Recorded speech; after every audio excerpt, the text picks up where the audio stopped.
22,000 হোক আর 25,000 হোক আর 26,000 হোক,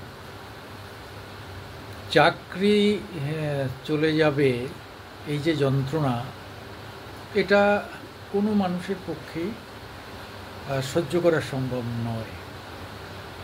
যারা টাকা নিয়ে চাকরি দিয়েছেন, যে অনেকে চাকরি করছেন, সেই চাকরি পাওয়ার পরে বিয়ে থা করেছেন, সংসার শুরু করেছেন, তাদের যে যন্ত্রণা, সেটা বোঝার মতো মানসিকতা প্রায় সবারই আছে কম বেশি। একজন সাধারণ গ্রামের মানুষও সেটা বলবে, নিন্দা করবে। আর যারা সর্বশান্ত হয়ে এই টাকা দিয়ে সর্বশান্ত হয়েছিলেন, আমি একদিন ক্যানিং, তখন একদম ক্যানিংয়ের লাগোয়া কী বলবো, মাঝিঘাট ছিল, অর্থাৎ নৌকো পারাপার করতে হতো। এখন তো মরে গেছে, সেখানে ব্রিজ হয়ে গেছে। 2009-এর আমলের কথা বলছি। একজন ভদ্রলোক বললেন যে আমার কিছু জমি ছিল, আমি বিক্রি করে দিলাম 5 লাখের ছেলের চাকরির জন্য। আমি বললাম যে সে কি, আপনার যেটুকু জমি সব বেচে দিলেন? ছেলে বলল, না, ছেলে তো বলছে যে সেও চাকরি পাবে, চাকরি পেয়ে আমরা তার থেকে আস্তে আস্তে টাকা দিয়ে আমরা আবার জমি করতে পারবো, অথবা এই জমি ছাড়িয়ে নেবো, ইত্যাদি ইত্যাদি। 2009-এ। আজকে কত বছর হলো? 15 বছর। আজকে 15 বছর পরে সেই সংখ্যাটা বেড়েছে, টাকার অঙ্কটা বেড়েছে। এবং আরও যেটা বেড়েছে সেটা হচ্ছে যে তখন চাকরি পেয়ে হারায়নি, এবার চাকরি পেয়ে হারাচ্ছে। এটা আরও মারাত্মক, ভয়ঙ্কর। এটাকে কোনোভাবেই মেনে নেওয়া কোনো মানুষের পক্ষেই সম্ভব নয়। কিন্তু উপায়টা কি? কোর্ট কাছারি, রাজ্য সরকার, কেন্দ্র সরকার, এই যে খেলা, এই খেলা তো চলবে, কিন্তু এর সমাধান কোথায়? সমাধানটা কি রাজনৈতিক, না অর্থনৈতিক, না আইনগত? কোন পথে সমাধান আসবে সেটা কিন্তু এখনও বেশ জটিল। সুদূর পরাহত না বললেও বলবো বেশ জটিল। রাজ্য সরকার এটাকে কোনোভাবে ম্যানেজ করার জন্য আপ্রাণ চেষ্টা করছে, বলছে যে যারা চাকরি পাবে না তাদের মাসে একটা 20,000 22,000 টাকা দেওয়া হবে। নানানভাবে এই সরকার যে ভুলটা হয়ে গেছে সেটা তো এই মুহূর্তে আর সত্যিকারেরই সংশোধন করার জায়গা নেই।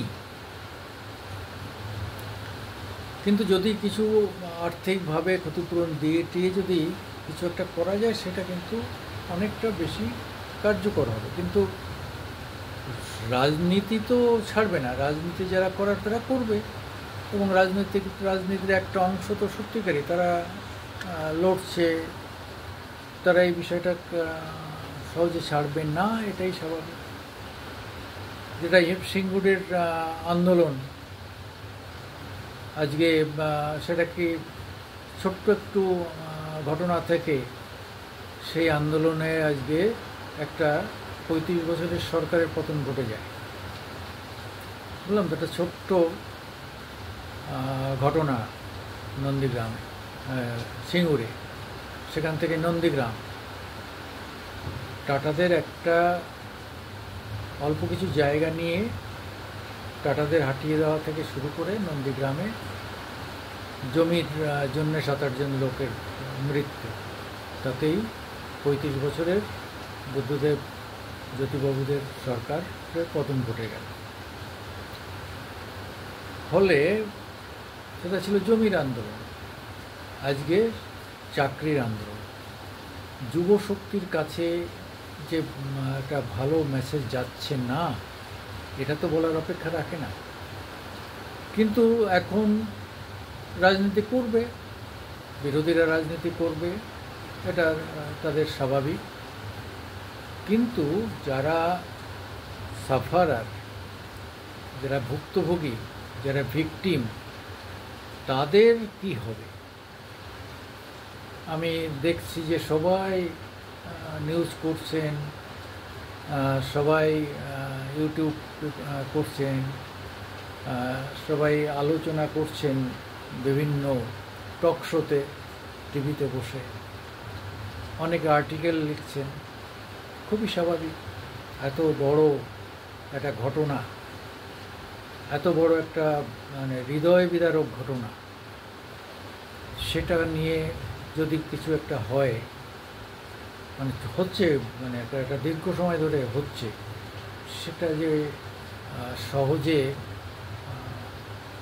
পার পাওয়া যাবে না, এটাও ঠিক। ইডি সিবিআই হয়েছে, তাদের উপর রাজনৈতিক চাপ সৃষ্টি হচ্ছে, তাদের বিরুদ্ধে অর্থনৈতিক বা বিভিন্ন ধরনের ম্যাল প্র্যাকটিসের অভিযোগ উঠছে। সত্য মিথ্যা তো কেউ জানে না, আমরা কেউ জানি না সত্য কী। অভিযোগ তো করা যেতেই পারে, এবং মানুষ যখন দেখে যে অভিযোগের সঙ্গে ঘটনা মিলে যাচ্ছে, তখন তারা সত্য হিসাবে ধরে নেয়। সব মিলিয়ে আমারও মনে হচ্ছে যে আমিও একজন মানুষ হিসাবে, আমি একটা সময় শিক্ষকতা করতাম, শিক্ষকতা ছেড়ে দিয়ে রাজনীতিতে নেমেছি। ফলে শিক্ষা ব্যবস্থার প্রতি আমরা একটা সম্ভ্রম, শ্রদ্ধা, মর্যাদা নিয়ে বড় হয়েছি। কিন্তু সেইটা যে আজকে সেটা নিয়ে এত জঘন্যতম একদম মানে মাটিতে মিশিয়ে ফেলার মতো ঘটনা ঘটবে, যেটা আমরা কখনো প্রত্যাশা করিনি, প্রত্যাশিত নয়, ছিলও না, থাকা উচিত না। আমি বলছি এখনও বহু লোক আছেন এই ঘটনার সঙ্গে যারা যুক্ত, তারা কিন্তু এখনও প্রদীপের আলোয় আসেন। সেসব নাম, সেসব মুখ যদি আরও সামনে চলে আসে, এই ঘোটালা যে আরও কত গম্ভীর এবং কত ভয়ঙ্কর হয়ে উঠবে, সেটা বলার অপেক্ষা রাখে না। তবুও আমার একটা এই বক্তব্য, আইন, আদালত সব কিছুর উপরেও একটা জিনিস আছে, সেটা হচ্ছে যে একটা বোঝাপড়া। যে বোঝাপড়ার ফলে এই ভিকটিমরা, এই ক্ষতিগ্রস্তরা সুবিধা পাবে না, মানে সুবিধা বলতে তারা তাদের ক্রাইসিসটাকে যতটা সম্ভব ওভারকাম করার চেষ্টা করতে পারেন। কারণ হচ্ছে যে আপনি 10 বছর ধরে আন্দোলন করছেন, আরও 10 বছর কাটিয়ে দিয়ে আপনার কী লাভ? আপনি তো খেতে পেলেন না, আপনার সংসার হলো না, আপনার বাবা মা আপনার দ্বারা উপকৃত হলেন না, সংসারে কোনো সুরাহার কাজে লাগতে পারলেন না, কী লাভ? ফলে সবসময় আন্দোলনেরও একটা জায়গায় যে একটা সমঝোতা হয়, বিশ্বে যুদ্ধ হচ্ছে, বিশ্বযুদ্ধ, তারপরেও একটা সমঝোতা হয়। ফলে আপনারা আমাকে আবার মধ্যপন্থা হিসাবে ধরবেন না, কিন্তু আমার কথা যে বাস্তব রাস্তাটা ধরতে হবে, তবেই না এর বেনিফিট পাওয়া যাবে। এতকালের যে আন্দোলন, রাস্তায় বসে থাকা, রোদ বৃষ্টি ঝড়ে খেয়ে না খেয়ে, লাঠি গুঁতো খেয়ে, গুন্ডাদের দ্বারা আহত হয়ে, পুলিশের দ্বারা নিত্য লাঞ্ছিত এবং নিপীড়িত হয়ে আপনারা যে আন্দোলন করছেন, যেমন ডাক্তারদেরও একটা অংশ করছেন, সব মিলিয়ে এর একটা জায়গায় তো মীমাংসা পরতে পরতে করতে হবে, ধাপে ধাপে করতে হবে, তবে একটা কনক্রিট একটা কী বলবো, সৃজনশীল সমাপ্তিতে আমরা পৌঁছাতে পারি। আমি সুকুমার দেবনাথ, আমার আজকের দিনে ইউটিউবে আপনাদের মতামত জানাবেন। সত্য মিথ্যা, ভালো মন্দ সবটাই নির্ভর করে পরিস্থিতির উপর, এবং সেই পরিস্থিতিকে কে কীভাবে জাজ করবেন, অর্থাৎ বিচার করবেন, সেটাও একটা বড় ব্যাপার। আমরা সবাই মতামত দিতে পারি, এই সমস্ত মতামত থেকেই একটা সুন্দর কিছু বেরিয়ে আসবে। অর্থাৎ আমরা যে ডায়ালেক্টিজমের কথা বলি, আমরা যে বস্তুবাদের কথা বলি, আমরা যে আহ, তত্ত্ব কথা বলি, তাতে একটা জিনিস পরিষ্কার যে আলোচনার মধ্য দিয়ে অনেক কিছুরই সমাধান সম্ভব এবং সেটা করার চেষ্টা করাটা উচিত। আপনারা কি বলেন?